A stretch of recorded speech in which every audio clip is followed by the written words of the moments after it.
नमस्कार, बहुत बहुत स्वागत है आप सभी का जिज्ञासा में। और ये हम सब के लिए बड़ा महत्वपूर्ण है कि आज से हम जिज्ञासा पर एक नई श्रृंखला शुरू करने वाले हैं। एक ऐसी श्रृंखला जो बहुप्रतीक्षित भी थी और जो एक अच्छे तरीके से आप अगर उसको खोजना चाहेंगे तो जल्दी मिलेगी भी नहीं। जी हाँ, आज से हम शुरू करने वाले हैं एक नई श्रृंखला जो कि है अर्थव्यवस्था। जैसा कि जिज्ञासा का उद्देश्य रहा है पहले से ही कि हम यहाँ जो भी कंटेंट लेकर आएंगे उस कंटेंट का उद्देश्य केवल और केवल परीक्षाएं पास करना नहीं होता। उस कंटेंट का उद्देश्य ये भी होता है कि हम जीवन में उन सब जरूरी चीज़ों के बारे में भी जानें और समझें जो हमें जीवन जीने के लिए जरूरी है। तो अर्थव्यवस्था, अर्थशास्त्र अपने आप में एक ऐसा विषय है जो हमारे जीवन के लिए बहुत महत्वपूर्ण है। अक्सर हमने बहुत से लोगों से ये कहते हुए सुना होगा कि जीवन में पैसा ही सब कुछ नहीं होता। लेकिन एक बात मान के चलिए कि भले ही पैसा सब कुछ नहीं होता, लेकिन पैसा बहुत कुछ जरूर होता। तो इस धन के विज्ञान को, पैसे के विज्ञान को, जिसे हम अर्थशास्त्र, अर्थव्यवस्था के रूप में जानते हैं, आज से हम उसको पढ़ने के लिए एक नई शुरुआत कर रहे हैं। हम इसमें क्या क्या पढ़ेंगे, कैसे कैसे पढ़ेंगे, आइए उस पर हम आज इस पहले वीडियो से चर्चा करते हैं। ये जो टॉपिक है, सबसे पहले तो ये क्लियर कर लें कि ये जो टॉपिक है वो कहाँ कहाँ इम्पोर्टेंट है, किन किन परीक्षाओं में काम आएगा, वो समझ लीजिए। पिछले लगभग 2 से 3 वर्षों के जो पेपर्स मैंने देखे हैं, जो मैंने एनालाइज किए हैं, उन पेपर्स को एनालाइज करते समय मुझे ये फील हुआ, मैंने ये देखा कि यहाँ से, इकोनॉमी से, अब पहले की अपेक्षा अधिक प्रश्न पूछे जाने लगे। आप ये नॉर्मल मानिए कि मेरा मानना है अभी लगभग 10% प्रश्न, चाहे वो परीक्षा यूपीपी की हो, चाहे वो परीक्षा यूपीपी में एसआई की हो, चाहे वो परीक्षा बिल्कुल निचले लेवल की एक परीक्षा होमगार्ड, हालांकि पेपर तो ऐसा नहीं था, होमगार्ड की हो, चाहे एसएससी का कोई एग्जाम हो, जितने भी वनडे एग्जाम्स होते हैं उन सभी वनडे एग्जाम्स में इकोनॉमी से जुड़े हुए प्रश्न पूछे जाते हैं। और होता क्या है, हम जब अध्ययन करते हैं तो उस अध्ययन में ये ऐसा भाग है जो अक्सर छोड़ दिया जाता है। क्यों छोड़ दिया जाता है, उसके पीछे के कारण है। पहला कारण तो ये है कि ये बहुत इंटरेस्टिंग तरीके का सब्जेक्ट नहीं है, इंटरेस्ट बहुत ज्यादा नहीं होता। दूसरा कारण ये है कि ज्यादातर अध्यापक खुद इस भाग को पढ़ाने से बचते हैं और उनका मानना ये होता है कि 1-2 प्रश्न आएंगे तो क्या फायदा, छोड़ दो। लेकिन अब 1-2 से ज्यादा संख्या हो गई है प्रश्नों की। मैं तो ये कहता हूं जो मैंने पिछले पेपर देखे हैं उनमें 8% से लेकर के 10% प्रश्न यहां से पूछे जाते हैं। और अगर किसी विषय से 8 से 10% प्रश्न किसी परीक्षा में पूछे जाते हैं तो आप उसको इग्नोर नहीं कर सकते, आप उसको ऐसे छोड़ नहीं सकते, जाने नहीं दे सकते। और जब जाने नहीं दे सकते तो उसको पढ़ना पड़ेगा। अब समस्या ये है कि ये थोड़ा उबाऊ सब्जेक्ट होता है, लेकिन किसी भी उबाऊ सब्जेक्ट को अपना पूरा प्रयास करके इंटरेस्टिंग बनाया जा सकता है। तो हमारा प्रयत्न ये रहेगा कि जीवन में पहली बार आप इकोनॉमिक्स पढ़ेंगे और इकोनॉमी पढ़ते समय आप चीजों को अपने आसपास की चीजों से रिलेट कर पाएं। आपके लिए ऐसे एग्जाम्पल्स रखे जाएं जिससे कि आप चीजों को अपने आप से रिलेट कर पाएं, ताकि आपको आसानी रहे इस कठिन सब्जेक्ट को आसानी से समझें।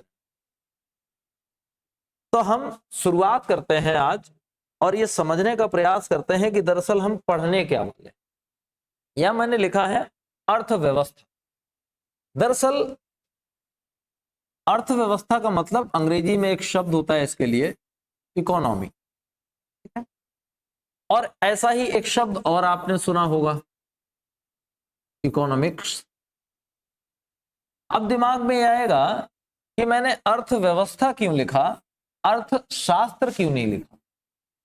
अर्थशास्त्र, ये अर्थशास्त्र मैंने क्यों लिखा, क्यों नहीं लिखा, और इकोनॉमी यानी अर्थव्यवस्था क्यों लिखा। दरअसल हमारा जो सिलेबस होता है कॉम्पिटिटिव एग्जाम्स में, वहां इकोनॉमिक्स नहीं आता, इकोनॉमी के प्रश्न होते हैं। और खासकर जो इकोनॉमी के प्रश्न भी होते हैं वो कहाँ से होते हैं, इंडियन इकोनॉमी को, ठीक है, इंडियन इकोनॉमी के प्रश्न होते हैं। तो हमें यही सेगमेंट पढ़ना है। अब इन दोनों के बीच में अंतर क्या है वो ऐसे समझिए, जैसे ऐसे ही एक और सब्जेक्ट होता है, एक शब्द होता है पॉलिसी, सॉरी पॉलिटी, शब्द होता है पॉलिटी, पॉलिटी, और एक शब्द होता है पॉलिटिक्स, पॉलिटिक्स। पॉलिटी का मतलब होता है राज व्यवस्था, और पॉलिटिक्स का मतलब होता है राजनीति। आप अपने कॉम्पिटिटिव परीक्षाओं में पॉलिटिक्स पढ़ते हैं या पॉलिटी, तो आप पाएंगे कि आप पढ़ते हैं पॉलिटी। पॉलिटी में क्या है, पॉलिटी में यह बताया गया है कि प्रधानमंत्री क्या करेंगे, प्रधानमंत्री की नियुक्ति कैसे होगी, उन्हें हटाया कैसे जाएगा, राष्ट्रपति की नियुक्ति कैसे होगी, उन्हें हटाया कैसे जाएगा, उनके काम कौन कौन से हैं, उपराष्ट्रपति की नियुक्ति कैसे होगी, उनके काम कौन कौन से हैं, कैसे उन्हें हटाया जा सकता है, न्यायाधीशों की नियुक्ति कैसे होगी, उनके कार्य कौन कौन से हैं, व्यक्ति के मौलिक अधिकार कौन कौन से हैं, व्यक्ति के मौलिक कर्तव्य कौन कौन से हैं। ये सब चीजें जहां पे पढ़नी है आपको कि कौन कौन से, ये शब्द जहां पढ़ना है कि कौन कौन सी चीजें हैं, वो है पॉलिटी। और पॉलिटिक्स दरअसल क्या है, पॉलिटिक्स है राजनीति।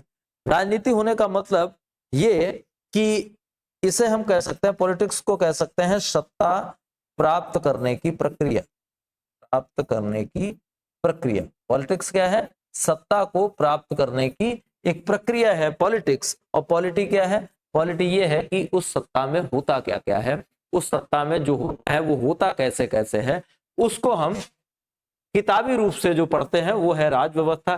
बिल्कुल ऐसे ही अंतर है इकोनॉमी और इकोनॉमिक्स। इकोनॉमिक्स क्या है, इकोनॉमिक्स एक वृहद अध्ययन है पूरे धन के विज्ञान का, ठीक है, धन का पूरा बृहद अध्ययन है। इसमें हम क्या करते हैं, इसमें हम शुरुआत से चीजों को देखते हैं, यानी इसकी अवधारणाओं से शुरू होते हैं, अवधारणाओं से शुरू होते हैं, निष्कर्ष निकालते हैं, और निष्कर्ष निकालने से लेके निष्पादन तक की जो प्रक्रिया होती है वो पूरी कहलाती है अर्थशास्त्र, ठीक। अब अर्थव्यवस्था क्या है, व्यवस्था में हमें ये पढ़ना होता है कि दरअसल जो व्यवस्था चल रही है वो व्यवस्था है कैसी, उसमें क्या क्या होता है, प्रैक्टिकली कहाँ कहाँ पे समस्याएं आ रही हैं, वो सब चीजें जो है वो इकोनॉमी के अंतर्गत आती हैं। और हम अब जो पढ़ने वाले हैं इस पूरी श्रृंखला में, आई थिंक लगभग 30 या 40 वीडियो रहने चाहिए, इन 30 या 40 वीडियोज की श्रृंखला में हम जो पढ़ने वाले हैं वो हम पढ़ने वाले हैं इंडियन इकोनॉमी को, ना कि पूरे इकोनॉमिक्स को। हालांकि ये भी उसी से रिलेटेड है, उसी से जुड़ा हुआ है, लेकिन हम इधर इंडियन इकोनॉमी को पढ़ने वाले हैं। अब हम आगे का, जब भी हम कुछ नई चीज शुरुआत करते हैं तो सीधी सी बात है कि हमें एक रोड मैप तैयार कर लेना चाहिए, हमें एक रास्ता क्रिएट कर लेना चाहिए कि हम क्या क्या पढ़ने वाले हैं, और वो हमारे सामने स्पष्ट होना चाहिए। अलग अलग किताबों में देखेंगे तो पूरी इकोनॉमी को अलग अलग चैप्टर्स में बांटा गया है। हमने पिछली परीक्षाओं को ध्यान में रखते हुए कुछ चैप्टर्स डिजाइन किए हैं, और प्रयास ये रहा है कि हम पूरी की पूरी अर्थव्यवस्था को उन डिजाइन किए गए चैप्टर्स में कहीं ना कहीं फिट कर लें। फिर भी, और ये भी प्रयास रहेगा हमारा कि हम इस श्रृंखला को पूरा करें। अगर आप सबका साथ रहेगा, सहयोग रहेगा, तो निश्चित तौर पे ये श्रृंखला पूरी होगी। और सहयोग केवल इतना कि हमारा मोटिवेशन नहीं टूटना चाहिए, मोटिवेशन बना रहना चाहिए। मोटिवेशन टूटने से मतलब ये है कि प्रारंभिक मैंने 8 वीडियो 10 वीडियो डाले, व्यूज बढ़िया आ रहे हैं, उसके बाद व्यूज अचानक आप लोग क्लासेस छोड़ के चले जाते हैं, लगता है कि ये तो बहुत लंबा हो जाएगा। और दरअसल यही समस्या होती है कि जीएस में नंबर कम आता है। जब तक आप चीजों को पूरी तरह से नहीं सीखेंगे, पूरी तरह से कंप्लीट नहीं करेंगे, तब तक ये समस्या आपके साथ लिंगर करती रहेगी, बनी रहेगी, आपको परेशान करती रहेगी। तो बात यह है कि जैसे आज का वीडियो आप देख रहे हैं, अगर इसी एनर्जी के साथ, इसी ऊर्जा के साथ और इसी तत्परता के साथ इस श्रृंखला का अंतिम वीडियो तक देखेंगे, तो मैं गारंटी लेता हूं इस बात की कि आप बहुत कुछ सीख के गए होंगे। और सबसे महत्वपूर्ण बात, जैसा कि मैंने बताया भी कि जिज्ञासा का उद्देश्य केवल और केवल परीक्षाएं क्लियर करवाना नहीं है, ये चूंकि धन का विज्ञान है और जीवन के बहुत सारे काम, बल्कि ज्यादातर काम टिके कहाँ हैं? धन पे। तो आप धन की अहमियत, धन का उपयोग, धन का सदुपयोग, धन का दुरुपयोग, धन की कमी, धन की अधिकता, जीवन में यही तो सारी समस्याएं हैं। सारी समस्याओं की जड़ में धन है, वो सब भी आप इससे सीखेंगे। और मैं प्रयास ये करूंगा कि परीक्षा में जिस तरह से प्रश्न पूछा जाएगा आपको वो भी बताया जाए, और जीवन में कहाँ पे वो चीजें काम आएंगी आपको वो भी बताया जाए। चीजों को इंटरेस्टिंग रखा जाए, ये भी मैं प्रयत्न करूंगा। अपने टाइप की ये बिल्कुल अनोखी क्लास होने वाली है। तो आइए अब हम ये देख लेते हैं कि दरअसल आगे हम देखने वाले क्या क्या हैं, क्या क्या इसमें पढ़ने वाले। हमने पूरे पाठ्यक्रम को जो हम पढ़ने वाले हैं अगले 30 से 40 दिनों में या 30 दिनों में, उसको हमने पूरे को 10 भागों में बांटा है। और इन 10 भागों में हमारा प्रयत्न ये रहेगा कि हम वो सब क्लियर कर लें जो कि परीक्षा दृष्टिकोण से महत्वपूर्ण होता है और जीवन के दृष्टिकोण से भी महत्वपूर्ण है। सबसे पहले हम लगभग इकोनॉमिक्स वाले सेक्टर में बढ़ेंगे, आगे प्रमुख बुनियादी अवधारणाएं सीखेंगे। प्रमुख बुनियादी अवधारणाओं का मतलब कि दरअसल अर्थशास्त्र होता ही क्या है, अर्थशास्त्र कितने तरह का होता है। तो अर्थशास्त्र से जुड़ी हुई, अर्थव्यवस्था से जुड़ी हुई जो प्रमुख प्रमुख अवधारणाएं हैं उनके बारे में हम पहले चैप्टर में जानने का प्रयास करेंगे। दूसरे चैप्टर में हम जानने का प्रयास करेंगे बैंकिंग एवं वित्तीय बाजार के बारे में। यहाँ से प्रश्न आपकी परीक्षाओं में खूब पूछे जाते हैं कि कमर्शियल बैंक कैसी होती है, सहकारी बैंक कैसी होती है, ग्रामीण बैंक कैसी होती है और उनके काम कैसे होते हैं, वो किस तरह से काम करती हैं। इन सारी चीजों को हम जानने का प्रयास करेंगे अपने दूसरे चैप्टर में, यानी बैंक के बारे में जो भी होगा वो हम दूसरे चैप्टर में। तीसरे में जो कि हमारे जीवन को बहुत प्रभावित करता है वो है बजट एवं राजकोषीय नीति। बजट और राजकोषीय नीति का मतलब, इसमें हम बजट के बारे में जानेंगे कि बजट कैसे बनता है, क्या होता है, उसमें क्या क्या किया जाता है। राजकोषीय नीति मतलब सरकार का जो खजाना है वो किस तरह से काम करता है, उसमें किस तरह से धन आता है, उसमें किस तरह से धन बाहर जाता है, किस तरह से वो काम करता है, इसके बारे में जानेंगे हम तीसरे चैप्टर में। चौथे चैप्टर में यहाँ से प्रश्न भी बनते हैं और बड़ा महत्वपूर्ण है। चौथा चैप्टर जो है वो है अर्थव्यवस्था से संबंधित चुनौतियों को लेकर के, यानी इसमें हम बेरोजगारी के बारे में, गरीबी के बारे में, इस तरह की जो हमारी अर्थव्यवस्था के सामने चुनौतियां हैं उन पे परिचर्चा करेंगे, उनके बारे में जानेंगे। फिर आता है अर्थव्यवस्था के क्षेत्र, यानी सेक्टर्स ऑफ इकोनॉमी। अर्थव्यवस्था के कौन कौन से सेक्टर हैं, कौन कौन से क्षेत्रक हैं, प्राथमिक क्षेत्र क्या होता है, द्वितीय क्षेत्र क्या होता है, तृतीय क्षेत्र क्या होता है, कृषि क्षेत्र में क्या होता है, उद्योग क्षेत्र में क्या होता है, व्यापार में क्या होता है। तो उन सब चीजों के बारे में यहाँ पे हम पढ़ने वाले हैं। उसके बाद छठा जो है उसमें हम राष्ट्रीय आय के बारे में पढ़ेंगे कि जीडीपी क्या होती है, एनएनपी क्या होती है। ठीक, इन सब के बारे में हम जानने का प्रयास करेंगे छठे चैप्टर में। सातवां चैप्टर रहेगा अर्थव्यवस्था के नए क्षेत्रक। अब प्रारंभिक क्षेत्रकों के अलावा नए नए सेक्टर्स जुड़ रहे हैं, उन सेक्टर्स के बारे में हम जानने का प्रयास करेंगे सातवें में। आठवें में हम पढ़ेंगे प्रमुख वैश्विक संस्थाओं के बारे में, जैसे कि WTO है, ठीक, वर्ल्ड ट्रेड ऑर्गेनाइजेशन है, वर्ल्ड बैंक है, ठीक है, या फिर ऐसे ही IFM है। तो इनके बारे में, ऐसी वैश्विक संस्थाएं जो इकोनॉमी के लिए काम करती हैं, उनके इतिहास के बारे में, उनके कार्यों के बारे में, भारत का उनसे कैसे संबंध है, भारत के लिए वो कितनी महत्वपूर्ण है, इन सब चीजों पर चर्चा हम 8वें चैप्टर में करेंगे। 9वें चैप्टर में हम बैलेंसिंग की बात करेंगे, भुगतान से रिलेटेड बैलेंसिंग की बात करेंगे, भुगतान संतुलन के बारे में बात करेंगे। और अगर हमें लगेगा कि कुछ थोड़ा बहुत फिर भी छूट गया है बातचीत करने को, तो वो हम 10वें चैप्टर में कवर करने वाले हैं, वो है विविध। जब भी आप किसी चैप्टर को पढ़ना शुरू कर, किसी सब्जेक्ट को पढ़ना शुरू करते हैं, तो हमारे पास एक रोड मैप होना बहुत जरूरी होता है।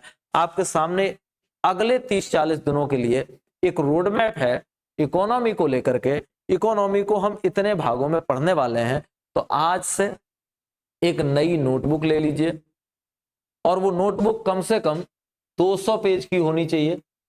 ठीक है, 200 पेज की एक नोटबुक ले लीजिए और ये जो मैं पढ़ाऊंगा इसको मैं ऐसे पढ़ाऊंगा, ऐसे समझाऊंगा, ऐसे बताऊंगा कि हमारी बातचीत भी ठीक तरह से हो जाए। और मैं बोर्ड पे जो लिखूंगा उसका तो आप स्क्रीनशॉट ले सकते हैं, आसान काम रहेगा, लेकिन उसके साथ साथ मैं इस तरह से भी लिखवाने का प्रयास करूंगा जैसे क्लास चल रही हो और उस क्लास के दौरान जैसे समझाया जाता है उस तरह से समझाते हुए भी मैं आपको लिखवाने का प्रयत्न करूंगा कि समझा दूं फिर लिखवा दूं, फिर समझा दूं फिर लिखवा दूं, इस तरह से भी आपको लिखवाने का मैं प्रयत्न करूंगा।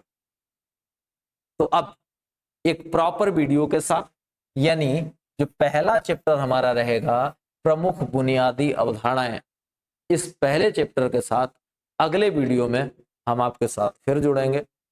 तब तक इस वीडियो को शेयर कर दीजिए, बता दीजिए अपने दोस्तों को कि इकोनॉमी के लिए एक नई क्लास चालू हो गई है और वहां से हम इकोनॉमी सीखने वाले हैं। अगर आपको सीखना है तो आप भी जुड़ जाइए। तो ऐसे करके इस वीडियो को एक बार शेयर कर दीजिए और फिर हम इस श्रृंखला के अगर पढ़ाने के उद्देश्य से देखें तो पहले वीडियो में, या फिर वैसे देखें तो कुल मिलाकर के दूसरे वीडियो में फिर मिलेंगे एक बार। तब तक के लिए नमस्कार।